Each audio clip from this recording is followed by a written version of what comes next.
खासदार आमदार ने कभी जिंदगी में इस शहर के बारे में सोचा नहीं, महापौर ने सोचा नहीं। उसकी वजह ये है आज लावारिस नेता भिवंडी शहर जो हमारा है सिर्फ वो जिम्मेदार है। इंजेक्शन की इतनी तकलीफ थी कोविड के अंदर, गैस ऑक्सीजन की इतनी तकलीफ थी, हम लोग अपने मंत्रियों को फ़ोन करते थे, हमारा फ़ोन नहीं उठाते थे, और उठाते थे खाली वादा करते थे लेकिन कोई मदद नहीं।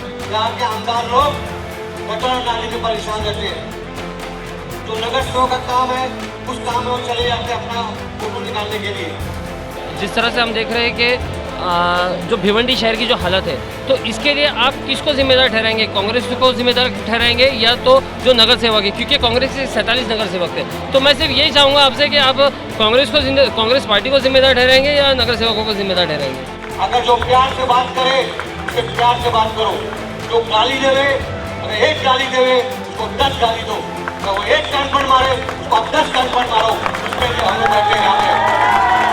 राष्ट्रवादी पार्टी जो है कैंडिडेट का सिलेक्शन क्या देखकर करे, किस बुनियाद पे करेगी? क्योंकि जो आपने सिलेक्शन किया था तो उसमें से कहीं ना कहीं जो है बहुत सारी चीज़ें पूरा शहर जानता है कि क्या हुआ था। तो अब जो है आपका सिलेक्शन का जो प्रोसेस क्या रहेगा, थोड़ा सा 1-2 पॉइंट आप बता दीजिए कि ये देख के हम जो है कैंडिडेट का सिलेक्शन करेंगे।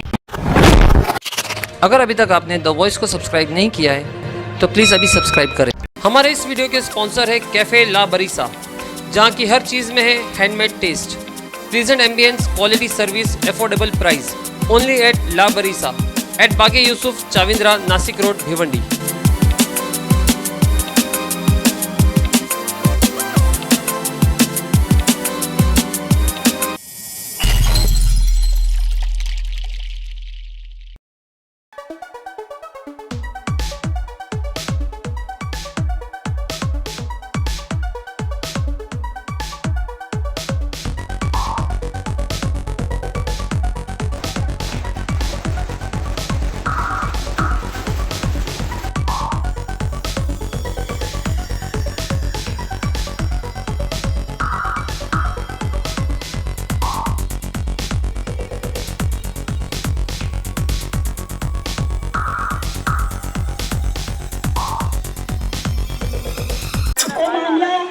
मसाइल हल करने के लिए राष्ट्रवादी कांग्रेस पार्टी का हर एक कार्यकर्ता आपके साथ तैयार खड़ा मिलेगा। आप लोगों ने यहाँ बुलाया जो इज्जत बख्शी, इसके लिए मैं शहरियार और उसकी टीम और तमाम मेरे नौजवान भाई बहन इनकी सभी की शुक्रगुजार हूँ। धन्यवाद। आपने देखा होगा अभी हाल ही में, मैं समझता हूँ महीना भी नहीं हुआ होगा कि हमारे भिवंडी शहर के लिए एक नया अध्यक्ष के रूप में आपके बीच आया। उसको चुनने में हमारे शरद पवार साहब ने खुद ही हमारे शोएब खान गुड्डू साहब का नाम लिया और कहा कि जो आदमी 17 से 27, 27 से 47 कर सकता है, वो आदमी भिवंडी के अंदर में यहाँ पर हमारी सरकार भी बना सकता है, यहाँ पे हमारा महापौर भी बिठा सकता है। बस सबसे पहले शहरियार खान के ग्रुप वालों को और हकीक नगर वालों को बहुत बहुत मुबारकबाद देता हूं और उनका शुक्रिया अदा करता हूं कि आप लोगों ने जिस शानदार तरीके से आज इस्तीफा का प्रोग्राम रखा, ये मेरे ऊपर समझ लीजिए एक बहुत बड़ा एहसान है। आज नौजवान लीडर शहरियार खान मुझे फोन किए, शोएब भाई हमारे इलाके के लोग आपसे मिलना चाहते हैं, मैं एक प्रोग्राम रखना चाहता हूँ, आप यहाँ पे आइए। मैंने कहा ठीक है शहरियार भाई, आप रखिए प्रोग्राम, हम लोग इंशाल्लाह लोगों से मिलने के लिए आएंगे। अगर ऐसे नौजवान साथी मेरे साथ में है शहरियार खान जैसे लोगों, तो माशाल्लाह मुझे कोई घबराने की, कोई डरने की जरूरत नहीं है। बहुत जल्दी महानगर पालिका का इलेक्शन आएगा, बहुत से लोगों अलग अलग पार्टियां आप लोग के बीच में आएगी, बहुत से अलग अलग बातें रखेंगी। मैं सिर्फ इतना बोलूँगा दोस्तों साथियों, इससे पहले 2017 में कांग्रेस का अध्यक्ष मैं था, 47 सीट चुन के आई, महापौर कांग्रेस का बना, लेकिन अंजाम क्या हुआ इस शहर का वो आपने देखा। ना रोड, ना रास्ता, ना साफ, ना सफाई, कोई काम नहीं हुआ। उसी के अंदर एक अध्यक्ष से नाते मुझे शर्मिंदा होना पड़ता था कि भाई महापौर हमारा कुछ काम नहीं कर रहा है। मैंने एक फैसला किया कि मैं कहाँ जाऊं और शहर का काम कर सकूं, शहर का विकास कर सकूं। क्योंकि जनता को बहुत उम्मीद थी हम लोगों से, लेकिन हम उम्मीद पे खड़े नहीं हुए। हमने जितने वादे किए थे वो वादे पूरे नहीं हुए, लेकिन मेरे दिल में एक वो बात छुपती है दोस्तों साथियों, कहीं न कहीं छुपती है कि मैं आज तक जो इस शहर का विकास होना चाहिए था वो हमारे तरीके से नहीं हो पाया। मैं कुछ काम लेकर जितेंद्र आवाज साहब के पास गया, ऑन द स्पॉट फोन के ऊपर दो से 3 काम हमारा करके दिया। मुझे ऐसा लगा, जो मालूमात लिया कि राष्ट्रवादी पार्टी जो है उनके मंत्री अपने कार्यकर्ताओं को, संगठन को और जनता को ताकत देती है, काम करती है, विकास का काम करती है। मेरे अध्यक्ष बनने से 1 महीना मुझे हो गया लगभग अध्यक्ष बनने के। 15-20 दिन बाद जो मुमरा के एमएलए हैं जितेंद्र आवाज साहब और हमारे भाजपा के मंत्री जी आवाज साहब भिवंडी आते हैं और महानगर पालिका में कमिश्नर और सब नगर सेवकों की मीटिंग लेते हैं और कहते हैं कि इस शहर का क्या क्या काम बाकी है मुझे बताइए। राष्ट्रवादी पार्टी हम पवार साहब से और अजीत दादा पवार साहब से बात करके इस शहर के लिए काम करना चाहते हैं। खासदार और आमदार ने कभी जिंदगी में इस शहर के बारे में सोचा नहीं, महापौर ने सोचा नहीं। उसकी वजह ये है आज लाहौर स्टेज भिवंडी स्टेज जो हमारा है सिर्फ वो जिम्मेदार है। आमदार का काम होता है एक अच्छा कॉलेज बनाना, एक अच्छा हॉस्पिटल बनाना, एक अच्छी स्कूल बनाना, लेकिन खासदार और आमदार को अपनी जिम्मेदारी नहीं मालूम है। यहाँ के आमदार लोग गटर और नाली में परेशान रहते हैं। जो नगर सेवक का काम है उस काम में वो चले जाते हैं अपना फोटो निकालने के लिए। मैं इतना ही कहना चाहूँगा कि एरिया की ये वार्ड की पोजीशन तो पहले मैं आता था बहुत खराब था, फिर भी मैं समझता हूँ यहाँ का नगर सेवक इरफान है, इरफान भाई है ना, और इरफान भाई मैं समझता हूँ अच्छा काम किए हैं। महानगर पालिका के अंदर फंड ना होने की वजह से नगर सेवक भी बहुत लोग परेशान है, लेकिन इरफान भाई जैसे लोग, वसीम अंसारी जैसे लोग, कुछ चंद ऐसे कॉर्पोरेटर हैं जिन्होंने अपने अपने वार्डों में कुछ ना कुछ काम किया है। कुछ बच्चे मुझे बताए कि यहाँ अगर काम नहीं करो, अगर हम राष्ट्रवादी का काम करना चाहते हैं तो दूसरी पार्टी वाले आकर हमको धमकी देते हैं, कोई हमारा नल काट देता है, कोई पावर काट देता है। मैं आप लोग से इतना करना चाहता हूँ, किसी से आपको डरने की जरूरत नहीं है, किसी से आपको घबराने की जरूरत नहीं है।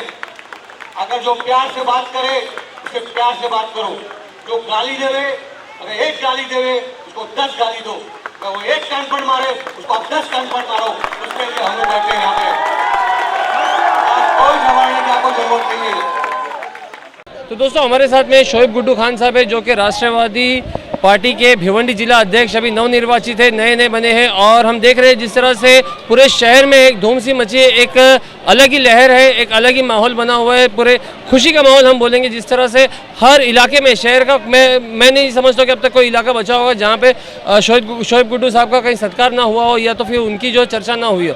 तो आज हमारे साथ में खुद शोएब गुड्डू साहब है जो कि हम थोड़ा सा उनसे बातचीत करेंगे कि ये जो सत्कार और ये जो समारोह है तो इससे जो है पब्लिक की बहुत ज़्यादा अपेक्षा जो है आपसे बढ़ गई, बहुत ज़्यादा जो है एक्सपेक्टेशंस बढ़ गई पब्लिक की। तो इस पर आप किस तरह से खरे उतरेंगे, थोड़ा सा बताइए। देखिए, मैं तो पहले भिवंडी शहर के पश्चिम और पूरब की जनता का शुक्रिया अदा करता हूँ। और राष्ट्रवादी पार्टी में शामिल होने से पहले जी मैंने पब्लिक के बीच में जाके राय मशवरा किया कि मुझे कांग्रेस में जम नहीं रहा है, तो मुझे शहर का विकास का काम करना है, तो मैं क्या करूं। 90% लोगों ने कहा कि शोएब भाई आप राष्ट्रवादी पार्टी में जाइए, कि राष्ट्रवादी पार्टी एक ऐसी पार्टी है जो महाराष्ट्र की पार्टी है और कार्यकर्ताओं को, संगठन को और जनता को लेकर चलती है और विकास का काम करती है। जी। क्योंकि मैंने इससे पहले बहुत विकास के काम के हिसाब से वादा किए, लेकिन मैंने पूरा जो वादा किया था कर नहीं पाया।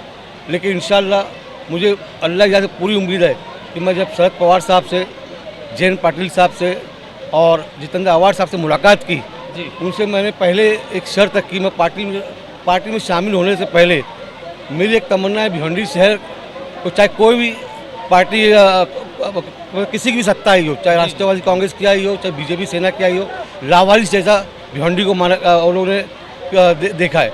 मैं चाहता हूँ भिवंडी शहर के अंदर जो विकास का काम है वो होना चाहिए। जिस तरीके से जितेंद्र आवाज साहब ने मुमरा में काम किया है उसी तरीके से भिवंडी शहर में काम करें। वो लोगों ने मुझे विश्वास दिलाया, भरोसा दिलाया और सबसे बड़ी समस्या यहाँ पावर लूम को लेके है। और पावर लूम का जो टेक्सटाइल मिनिस्टर है, बहुत दुख की बात है, कांग्रेस का इस मरतबा भी 2019 में कांग्रेस के मंत्री है टेक्सटाइल मिनिस्टर। इससे पहले भी 2014 तो तक के टेक्सटाइल मिनिस्टर थे, लेकिन हमने इतना बुलाया, एक टेक्सटाइल मिनिस्टर भिवंडी को नज़रअंदाज करते हैं। मेरा वही पूछना था कि जब आप कांग्रेस में थे तो आपकी इनसे एक टेक्सटाइल के बारे में कुछ बातचीत हुई थी क्या भिवंडी को लेकर? देखिए, मैं 2011 में अध्यक्ष बना था हाँ कांग्रेस का, और 2014 तक था। जी टेक्सटाइल मिनिस्टर कांग्रेस के थे। हाँ उनको हमने कम से कम 12 से 15 लेटर लिखा होगा कि साहब आप भिवंडी में एक वर्कशॉप लगाइए। पूरे हिंदुस्तान में सबसे बड़ा अगर पावर लूम कहीं है तो भिवंडी शहर में जी। है, सबसे ज़्यादा मजदूर कहीं है तो भिवंडी शहर में है। लेकिन वो नहीं आए तो नहीं आए, उनका दिमाग ईश्वर करंजी की तरफ था, यहाँ भिवंडी की तरफ किसी ने ध्यान नहीं दिया। अभी 2019 में, मैं 2020 में अध्यक्ष पद से हटाऊँ, यहाँ के पावर लूम के जो टेक्सटाइल मिनिस्टर है वो कांग्रेस के असलम शेख, उनको मैंने कम से कम 3-4 बार कहा कि पावर लूम की हालत बहुत ख़राब है, इस पर चर्चा करना, मुझे बुलाइए। हाँ। लेकिन उन्होंने कोई टाइम नहीं दिया और कोई ध्यान नहीं दिया। उसके अलावा कोविड, असलम शेख यहाँ के संपर्क मंत्री भी थे हमारे कांग्रेस के। भिवंडी से संपर्क मंत्री थाना डिस्ट्रिक्ट में कांग्रेस पार्टी की तरफ से।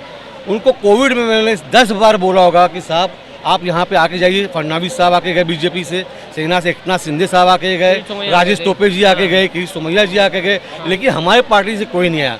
आखिर कोई नहीं आया तो कोई कह, सब हाईकमान को बोला, कोई नहीं आया। इंजेक्शन की इतनी तकलीफ थी कोविड के अंदर, गैस ऑक्सीजन की इतनी तकलीफ थी, हम लोग अपने मंत्रियों को फ़ोन करते थे, हमारा फ़ोन नहीं उठाते थे, और उठाते थे खाली वादा करते थे, लेकिन कोई मदद नहीं की।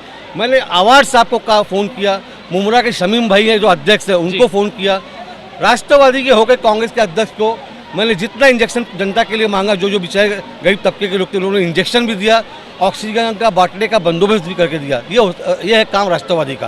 तो उन्होंने हमारा दिल जीता है काम दिखा के। तो इंशाल्लाह जो वादा हमने किया है, आने वाले वक्त में भिवंडी शहर के अंदर हम विकास का काम करेंगे। सिर्फ 2 सवाल लूँगा मैं आखिरी के, कि यहाँ पे जिस तरह से हम देख रहे हैं कि जो भिवंडी शहर की जो हालत है, तो इसके लिए आप किसको जिम्मेदार ठहराएंगे? कांग्रेस को जिम्मेदार ठहराएंगे या तो जो नगर सेवक है, क्योंकि कांग्रेस के 47 नगर सेवक थे। तो मैं सिर्फ यही चाहूँगा आपसे कि आप कांग्रेस पार्टी को जिम्मेदार ठहराएंगे या नगर सेवकों को जिम्मेदार ठहराएंगे? देखिए, अगर इस पीरियड की बात करते हैं जी, तो जो शुरुआती हुई है भिवंडी शहर के अंदर वही गलत हुई है। इसके जितने भी इससे पहले आमदार बने, हाँ, चाहे खासदार बने, चाहे वो कोई भी पार्टी के हो, कांग्रेस के हो चाहे कोई पार्टी के हो, वो सबसे बड़े जिम्मेदार है जी। उसके बाद जो यहाँ के नगर अध्यक्ष रहते थे, म्यूनसिपैलिटी थी, हाँ, हाँ, और महापौर, हाँ, वो उसके बाद सबसे बड़े जिम्मेदार है। नगर सेवक को मैं इसलिए ज़्यादा नहीं बोल सकता, नगर सेवक एक वार्ड के सक्षम रहते हैं, वो अपने गटर नाली और उसी में हैरान परेशान ब्लॉक कहीं ये देखा जा रहा है कि बहुत सारे वार्डों में जो है काम नहीं हुआ, तो कहीं ना कहीं नगर सेवक, वही मैं इसीलिए चाह रहा था कि नगर सेवक भी कहीं ना कहीं लाचार है क्या, मजबूर है क्या, उनको कहीं ऊपर से कांग्रेस का महापौर था जी, उस वक्त काम करने का मौका था उनको जी, क्योंकि 2019 के इलेक्शन से पहले हर प्रभाग में रोड के 3-3 करोड़ रुपये आए थे, लेकिन वो काम हुआ नहीं। बहुत अफसोस की बात है, क्योंकि वो काम होता तो एक अच्छा रिजल्ट 2019 के इलेक्शन में एमएलए के अंदर एक अच्छा रिजल्ट आ सकता था। बहरहाल अब जो होना तो हो गया। नगर सेवक का जो मैं कहना चाहूँगा, वो खुद मजबूर है। महानगर पालिका में थोड़ा फंड ना होने की वजह से नगर सेवक को कहीं ना कहीं काम करने की तकलीफें आ रही है, लेकिन कुछ नगर सेवक ऐसे भी है जो कहीं न कहीं से जुगाड़ बना के एमएलए निधि, एमएलसी की निधि से, राज्यसभा की निधि से या महानगर पालिका में जनरल निधि से काम करवा रहे। जो सक्षम जो काम करना चाहता है वो काम करवा रहे, और जो नगर से वो काम नहीं करना है तो अपने घर बैठ के कोई काम होने वाला नहीं है। इसमें जिम्मेदार सब लोग आते हैं, और ख़ासकर सरकार, कांग्रेस पार्टी की सरकार थी, महापौर और निधि दे सकती है, यहाँ पे दे सकती थी, लेकिन कोई निधि की मदद सरकार की तरफ से या कोई ऐसा ठोस काम भिवंडी शहर में नहीं हुआ। 47 सीट भी जो आई थी वो हम लोगों ने अपनी मेहनत से, हमारी संगठन की मेहनत से वो 47 सीट लेके आए थे, हम अपनी ताकत पे लेके आए थे। तो वो ताकत का फ़ायदा हमको हमारे हाईकमान लोगों से नहीं मिला था, और इस बहुत से मामले को लेकर मुझे नाराज़गी थी, इसलिए मैं राष्ट्रवादी पार्टी में शामिल हुआ। राष्ट्रवादी पार्टी जो है कैंडिडेट का सिलेक्शन क्या देखकर करे, किस बुनियाद पे करेगी? क्योंकि जो आपने सिलेक्शन किया था तो उसमें से कहीं ना कहीं जो है बहुत सारी चीज़ें पूरा शहर जानता है कि क्या हुआ था। तो अब जो है आपका सिलेक्शन का जो प्रोसेस क्या रहेगा, थोड़ा सा 1-2 पॉइंट आप बता दीजिए कि ये देख के हम जो है कैंडिडेट का सिलेक्शन करेंगे। देखिए, हम जो आने वाले 2022 का जो इलेक्शन है उसमें हमारे जो भी कैंडिडेट रहेंगे, पहली चीज़ तो थोड़ा पढ़े लिखे हों, और कुछ पॉलिटिक्स के बारे में जानते हो, बोलना जानते हो, ताकि वहाँ नगर पालिका में सभा में अपनी आवाज़ उठा जाके सके। अपनी आवाज़ उठा सके। जी ऐसे बहुत से, और वार्ड का दर्द समझ सके। उस तरीके से हम लोग पूरा इंशाल्लाह 3 महीना 4 महीना पहले ही हर वार्ड में जा जाके सर्वे करके अपना कैंडिडेट चुन के डिक्लेयर करेंगे। और अभी कुछ कांग्रेस में भी कुछ नगर सेवक अच्छा काम किए हैं, और उसके अंदर से भी कुछ लोग हो सकता है इंशाल्लाह राष्ट्रवादी इच्छुक पार्टी हो। में इच्छुक हो। हाँ और आने वाला वक्त जो है, हम अपना काम करके शहर में ऐसा माहौल बना देंगे कि ज़्यादातर लोग राष्ट्रवादी पार्टी से टिकट मांगेंगे। जी जी, बहुत बहुत शुक्रिया शोएब भाई हमसे बात करने का। मैडम थोड़ा सा आपसे 2 मिनट कहूँगा कि जब से शोएब भाई जो है बने हैं राष्ट्रवादी पार्टी के अध्यक्ष, तो एक महिला मोर्चा में जो है क्या तब्दीली आई है और क्या आपको कुछ ऊर्जा मिली, क्या सपोर्ट मिला आपको, थोड़ा सा बताइए। जाहिर सी बात है, शोएब भाई अध्यक्ष बने हैं तो जिस तरह से महिलाओं का इज्जत मान सम्मान महिलाओं को मिलना चाहिए, उस तरह से वो मेंटेन कर रहे हैं। और जहाँ भी उनको ज़रूरत होगी, पूरी राष्ट्रवादी महिला की टीम उनके साथ खड़ी है। जी जी, लेकिन मेरा ये बोलना है कि आपको मतलब शोएब भाई आने से कितना मतलब पार्टी को एक सपोर्ट मिला, जैसे कि महिला मोर्चा के लिए थोड़ा सा उसमें मैं चाहूँगा कि जैसे कि हाँ कुछ काम आपको कुछ प्रोजेक्ट करना है या कुछ करना है, तो उसमें आपको कितनी हेल्प मिल गई और किस तरह से जो है आपको मोटिवेशन बोलो, इंकरेजमेंट बोलो, थोड़ा सा शोएब भाई की तरफ से मिला। जाहिर सी बात है, आप देख रहे हैं कि इतने सालों से मैं काम कर रही हूँ, हर गली कुचे में कहीं भी जाना है हम लोगों को, तो हम लोगों को वो सब काम करने के लिए शोएब भाई ने हर तरीके से मदद करने का आश्वासन दिया है। और छोटे मोटे प्रोग्राम में, चाहे वो पब्लिक के वेलफेयर के हो या कोई आंदोलन हो, सब प्रोग्राम जो इसमें है, शोएब भाई हम लोग की मदद करेंगे। जी जी जी, बहुत बहुत शुक्रिया। तो दोस्तों देखा आपने किस तरह से यहाँ पे हमसे शोएब भाई ने बात की, और मेरे ख्याल से ये राष्ट्रवादी कांग्रेस के जब अध्यक्ष बने उसके बाद में पहली बार हमसे इतनी सारी बातें की है। तो और उम्मीद करते हैं कि इसी तरह से शहर में भी जो है ये काम करते रहेंगे और आगे इनको अच्छा रिजल्ट मिले। तो हमारे साथ ऐसे बने रहे। मैं Firoz Memon, the voice news से, थैंक यू।